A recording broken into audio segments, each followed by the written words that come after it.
Well, hello. Welcome back to another episode of Recovery Life. I am your host, Latoya, and we are back. Today we have a new guest who I'm going to allow a couple of minutes to introduce herself since she was a little bit late. How you doing? You want to introduce yourself to our audience? Hi, I'm Josyln Wakefield from New London. Currently live in New London, but I'm born and raised in Hartford, Connecticut. Been out here for 3.5 years, and grateful to be on the show today. Well, welcome, and we appreciate you being here. Thank you. So, can you just give us a little bit about how you came to live in New London? Well, I started off going to rehab. Went to rehab one time, wasn't ready. Stayed clean for like a year and 2 months, and then after I got sick and tired of being sick and tired, I went back to rehab. After that, it took a lot of effects on my family, and that's what made me change my life around. So after I went to rehab the second time, I came out to New London where I didn't know anyone, and I made a change for myself. So I've been out here for 3.5 years now. That's amazing to hear. So our viewers, we have everybody from newcomers to people who have a lot of clean time to parents who don't know anything about addiction. Can you tell me and our audience a little bit about some of the struggles you had when you first got into recovery? A lot of struggles. Struggles mentally. Not thinking I was gonna fit in because I really didn't think I was an addict. Because going to meetings, I only hear about certain drugs that people use, and losing this and losing their kids, and I just didn't feel like I fit in to be in the addict world until I started going a little bit more regularly, taking suggestions, and also come to find out that my life was unmanageable. I lost my job overusing. I almost lost my life. And so, it was a lot of struggles. I almost lost the relationship with my father. I almost lost the relationship with my family. So that really took a big part of my recovery right now. So when you talk about the losses, it's interesting to understand the dynamic. So even though you were losing these things, they came gradually. And what did it take for you to finally say, enough is enough? I don't have anything left to give except my last breath, and I'm not willing to give that. What was that like for you when you had that surrender moment? Well, you would have thought my surrender moment was when I got into my car accident. I crashed into a pole and a tree and flipped over 3 times, but that wasn't my surrender moment because the way my disease works, I still want to get high. So my surrender moment was when my father had tears in his eyes, and he basically said that he was worried about me every single night, and he didn't know where I was at, so he couldn't sleep. So that was my surrender moment because if I couldn't love myself enough to stop using, at least I know I loved him enough. I love to hear that. And I want to ask you some questions about when you're actually in recovery and you're working a program and you're going to meetings and you're working with a sponsor and you have a network, and people might think that that's a magical moment, and it means that you have no more problems and that there's this magic wand that says that you have nothing else to worry about in life. Tell me a little bit about how untrue that is and how you make it through just the everyday occurrences without picking up. Yeah, it's real untrue because, I wish it was that simple. It's a simple program, but for complicated people, and I'm one of them. Because I went through a lot, and I still go through a lot on a daily basis. But as you mentioned, sponsorship, doing the steps, I never wanted to do the steps, and I never wanted to get a sponsor. And I believe that's only because I wasn't true to myself, and I wasn't ready to, surrender everything over until I came to the program again. And, I really didn't have nothing else to live for. I basically lost everything. But when I surrendered this time, I made sure that I trusted in myself so I can be able to trust another person to, tell my deep secrets to and tell a lot of things I was going through to. So that was the first step. But going through stuff on a daily basis, I still go through stuff financially. I still go through stuff, mentally, and especially spiritually. Like, but I'm spiritually connected with my higher power. Like, sometimes it's hard because I want to take my will back, because, like, doing my own will is a lot easier than doing His will. But it landed me here the first time, so why continue to keep doing my own will? And staying clean must come first. And a little bit about my story. Like, I'm with the No Matter What Club. Because this is a touchy subject, but I recently lost my significant other to the disease. Yeah. So, but but the one good thing is I didn't pick up. I didn't use. And that's the most important thing. And it's crazy because I forgot that I was going to be on a talk show today, right? And last night, my phone said I had to clear out my phone, and I found the Zoom meeting that you told her that you wanted her to share on in 2021, and that popped up out of nowhere. I didn't have any memories or anything, and that just automatically popped up. So it's a lot of miracles that happen in this program if you stay clean. And I've seen that, but don't get me wrong, I did not want to stay clean. I went to meetings, and I really didn't believe in the meetings no more, and I didn't believe in what they were saying. But I know deep down inside I really did, but I didn't want to. You were angry with the program. Yeah. Because you wanted to know, just like when some people say they're angry with God because why did you take this person or why? And then but you kept coming. Yes. And you did not pick up. And the first thing I want to say to you is that you're very courageous, and I'm very proud of you. And I watched your walk from 2020 when you were riding your bike over to the pier, when we were finding by any means necessary meetings. We created them outside, and I remember when you lost your significant other, and that was a huge loss to the community. She was a really strong part of the lives of many people. And you have not let her down, but you have not let yourself down, because you continue to show people that no matter what, I have a choice today, and I'm choosing to live my life, and I'm not going to allow this to take me out. Because the disease will come at you when it can't get to you because you're living a good life of recovery. It will come at you through people you love. And I remember we had a conversation, and you were blaming yourself, and you said, how didn't I know she was using? And I said, it wasn't meant for you to know she was using. You have your recovery, and sometimes we can't see because we don't want to see. Right. Right? Right. But you continue to move forward, and you went through a lot even in that. So tell me what you would say to somebody who is new, and they have no idea that they can stay clean through one day, let alone somebody that close passing. What would you say? I would tell them to, I know everyone here is the stick and stay and, just keep coming. But, every time they ask, people with a year or more, please raise your hand and show that the program works. It doesn't work until you work it. And that's why I always say just stay. Sometimes you might have to keep coming back, but why not just stay for a little while to give yourself a break? Because, you've been struggling too long. And, a lot of people, like you said before, have a purpose, but they don't know what that purpose is. And sometimes people think that using drugs is the only purpose. But we have to remember who we were before we started using drugs, and try to get back to that point. So, I would tell the newcomer, just, get connected with strong people, and, try to, be honest with yourself before you can be honest with someone else.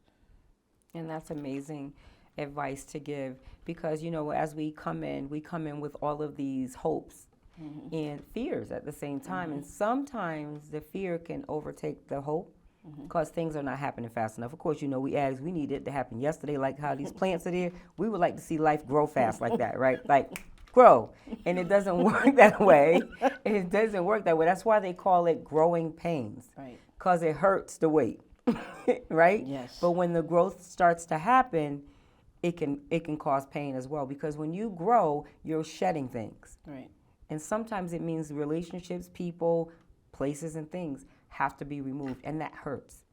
It also hurts to wait for that to happen, right? Mm-hmm. So tell us some of the things you had to grow through that hurt.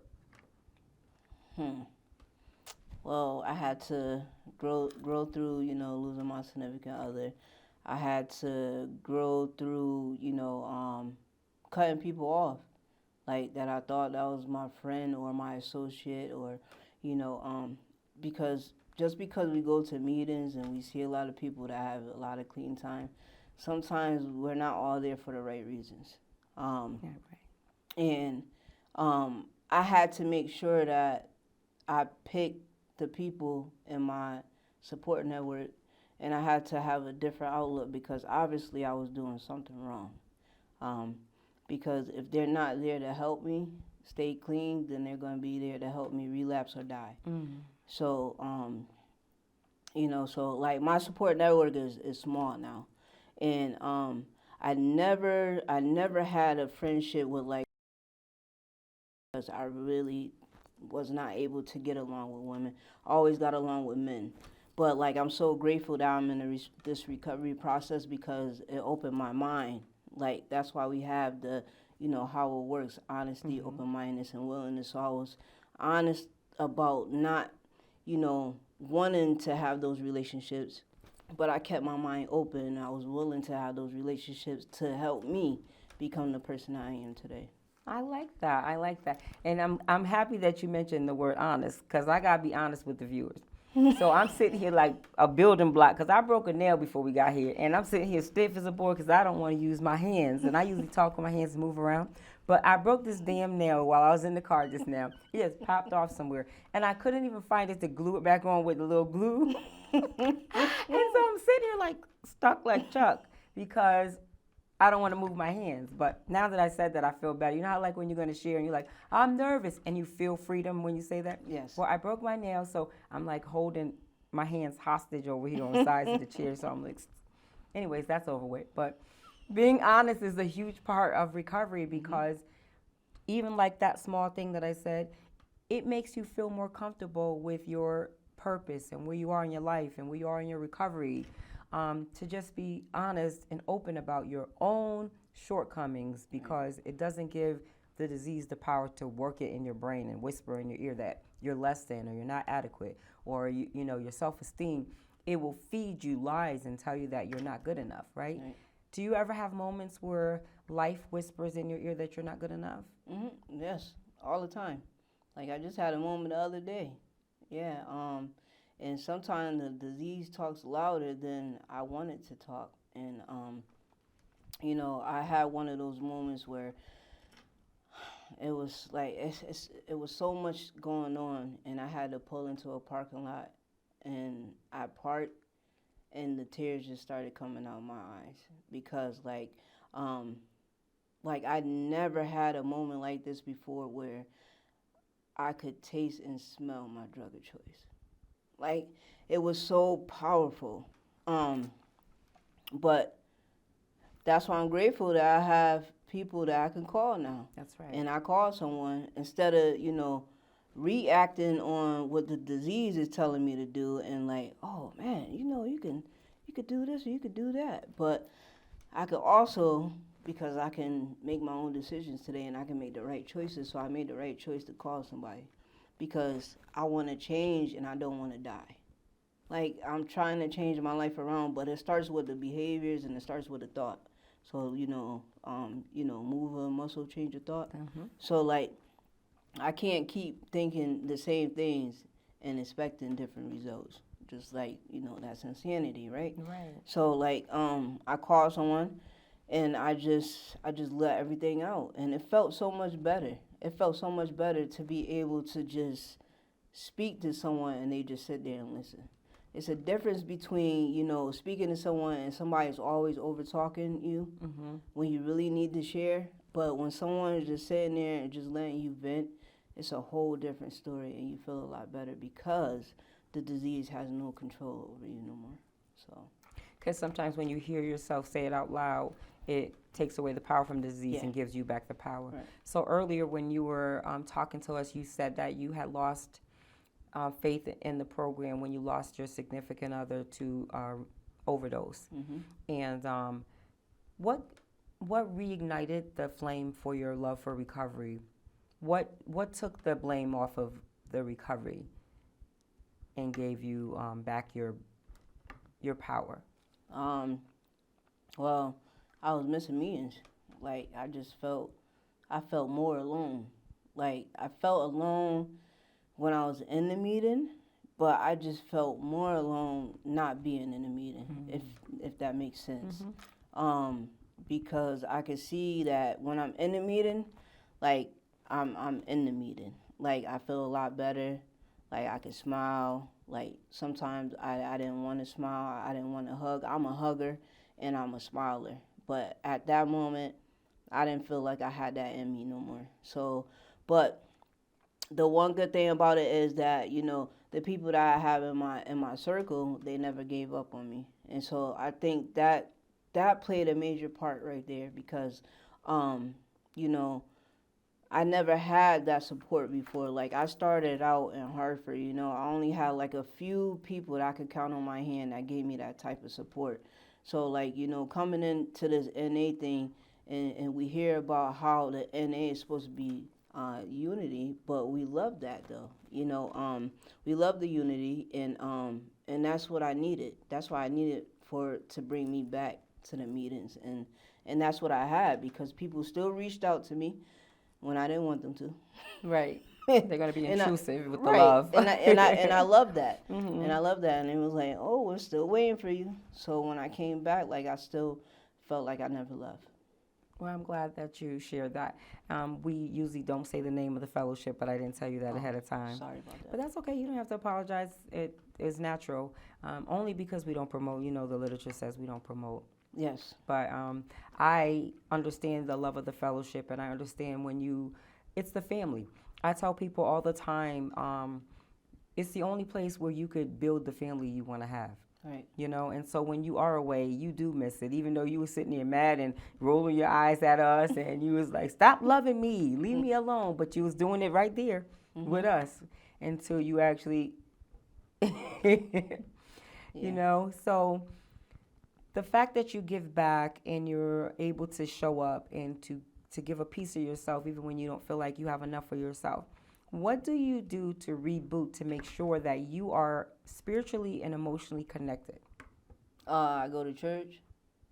I don't go as often as I should, but the one main thing that I always do, no matter what, is I pray as soon as I wake up in the morning. Like even if I don't get out of my bed, I pray, and I stay connected with my father. Like my father is the love of my life.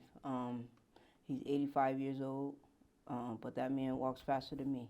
I met him. He's a cool dude. Yeah, he's real cool, pimp daddy. But yeah, so like he's the one that gives me my motivation, and you know, talking to him every day like brings up my spirit, spiritually, mentally, and physically. Like he has everything all in one that I need, and you know, like I said, going to my meetings, like staying connected, and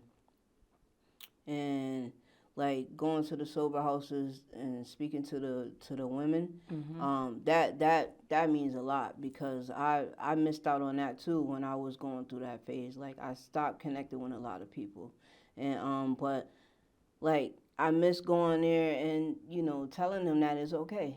It's okay. So if you go through anything, like it's okay. You missed your family. Yeah. And they missed you. Yeah. So when you miss giving back, which is a huge part of, you know, our fellowship that we have become a part of, is the giving back part. So even though you feel it may have let you down, you don't want to let it down because you do realize that the process is working. But you have to go through that whole anger. It's all a part of grief as well. Yeah. It's all a part of grief. So what do you say to someone who is new, who says they are not ready? What do you say to them? They're not ready. I'll say it's okay. It's okay to not be ready. But I'd rather for them to come when they are ready, because I did that mistake too when I came when I wasn't ready. And, relapse was a part of my story because of that. Because I didn't do it because I wanted to do it. I did it because everybody else wanted to do it. So like the people that do it for the judges and probation, it might work. I'm not gonna say it's not gonna work, but when you surrender and you give your all because you have nothing left, that's when it's gonna work, because you really have your all in it. You're not just 1 foot over here or 1 foot over here. It's just all you, and you're the one who made that decision, nobody else. It makes a lot of sense. I tell a lot of parents and spouses that if they don't want it, it's not going to work. And also, even if probation or parole gets you in the door, that doesn't have to be the reason you stay. Right. Because we all know the disease of addiction is stronger than parole and probation. You can have 200,000 years plus 5 more years after that concurrent running consecutive with 9 million years, and you going to smoke crack cocaine if you get the opportunity. And you would say, catch me if you can, like the gingerbread man, right? Right. It's about when you say, I am tired. Mm-hmm. I am so tired. I'm tired of my own self. Like, I just don't want to do this anymore. I surrender. I cannot win. Right. Tell me what it feels like when you wake up and you don't have to go searching for a dealer. Oh, awesome. It feels awesome, because the only thing I have to do is wake up. Like, that's all I have to do. I have to, wake up and thank my higher power for waking me up, and also just go to work and just live life. And, as long as I get through that day, only thing I have to do the next day is do the same exact thing until it doesn't work anymore. And then when it don't work no more, I find something that's going to work to allow me to get through that day. I love it. So we're going to hit on, this is how I like to end off a show. So I have a very powerful God in my life. Guides me through an open mind, the spirit of welcoming, so that I can have what it takes to receive this 12 steps in the work, but what is it that drives you? Who is your higher power? What is your higher power? What do you do for your spiritual condition every day? Well, my higher power is Jehovah, and I just pray every day.